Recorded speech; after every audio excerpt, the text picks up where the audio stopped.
I'm a teacher by trade, or rather I will be soon, and I recently realized something that is as important to my philosophy as a teacher as it is to my philosophy as a dungeon master.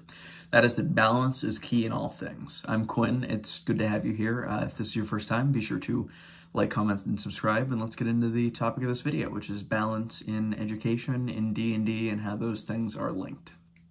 That statement's quite broad, so allow me to explain. First, in terms of the educational context of balance, I'm soon to be a social studies teacher, and I've been a student myself for many, many years. I found that teaching the same subject matter day in and day out can get very monotonous, and this can cause students to kind of just doze off and not really be engaged with the subject matter, unless it's an area with which they're especially passionate. So I think that varying that subject matter day to day and keeping it all in a larger scope of a singular theme that might branch into other content areas can make it much more effective. Additionally, going on to assessment, which I'd also mention, assessment method is something that students have a lot of opinions on because it's something they're constantly experiencing in a variety of ways. Particularly, there are various kind of ways to assess people, and I've found that people tend to have strong preferences for one or the other.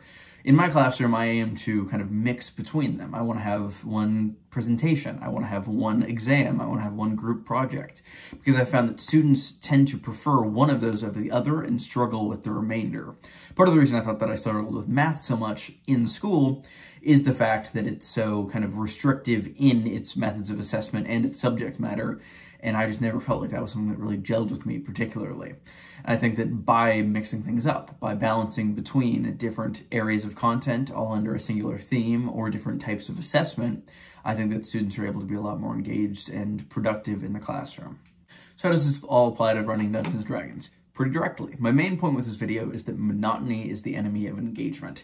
This is true for students, this is true for players, no matter what the case. The first thing that came to mind when I thought of the topic of balance is in counterbalance, which we'll get to, but I first mean on a grander scale, both with narrative and with combat encounters moment to moment. So these can vary between the two, and I think that balance is key to both of them in a variety of ways. It's important to balance the narrative of your game. It's vital to any game to have ups and downs, highs and lows, and the same is true for any possible story. Early in my DMing career a few years ago, I had a lot of mistakes in this regard. I had games where there were just too many highs, it didn't feel like there were any stakes, things just kept going right no matter what the players did, it felt like dice rolls didn't matter.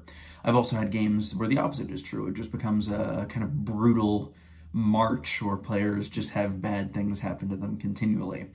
And then I've eventually come to the realization, hey, I'm not writing a George R. R. Martin novel, I need to have a game where people are having fun. And if you're just having a slog with all of your characters consistently getting beaten down and having their hopes crushed, it's not quite fun for anybody.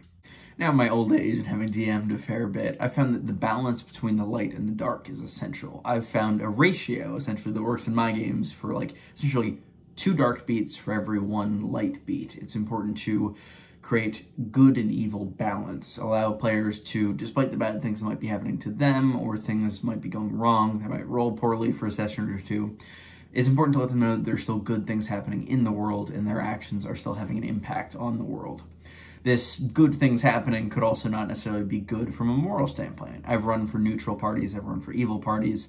I've found that just allowing them to know that they're having an impact on the game world can especially be a good thing to allow players to feel like they're making momentum towards their eventual goals. They're making headway, they're making progress. And I think that's vital, and that creates that balance.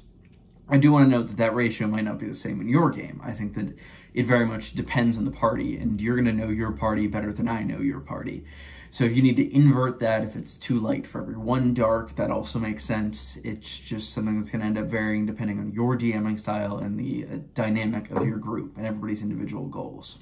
I think I'm in counterbalance much the same way. I try to keep many fights challenging, but I don't think that every fight should push the party to the very brink. I think it's fun to be challenged and have to strategize to that extreme, and if people fail this, they're going to die. But I also think it's fun for people to just be able to blow enemies away. I think that people just like having power and using it in smaller combats. So I think it's good to maintain that balance between more important vital combats and smaller ones. In the education metaphor that I brought up earlier, I think that combat is a great kind of facsimile for the idea of assessment. I think it's a way for players to show their characters' skills and the things they've learned in the role play sector or exploration sector in a more direct sense in combat. And there might be other ways to explore that kind of idea, in that combat does not necessarily need to be the only way to encounter. For example, you could have role-play encounters, you could have stealth encounters. It doesn't necessarily need to be a blow-for-blow combat in order to strictly fulfill the sense of combat that I am talking about in this specific metaphor. For example, take my home game recently. Last session, I had players defending a walled city from a siege. They were spread over 3 different objectives and doing different things in each. By the end of it, every character was pushed to near the brink, and several of them were on death's door for multiple minutes here. However, now, in the current session, they're prepping for something. They haven't quite gotten here yet, so no spoilers, but they're attempting to investigate a trader in fabrics who's connected to what appears to be some organization of ill intent there. And it's more kind of espionage-based, and it allows these variety of situations allow different characters to shine in different ways, similar to the different assessment things. I have a character that excels in stealth, and I have a character that excels at just hitting things, and each of them are going to have points where they excel in my game. It's important to create balance between them to make it feel like they're all contributing equally and not have one player who's kind of monopolizing anything that is needed in the party. I've found that particularly paladins can be very good at that, speaking as somebody who played a paladin for 2 years, in that they can pretty much do everything, in that they can heal, they can fight, they can roleplay.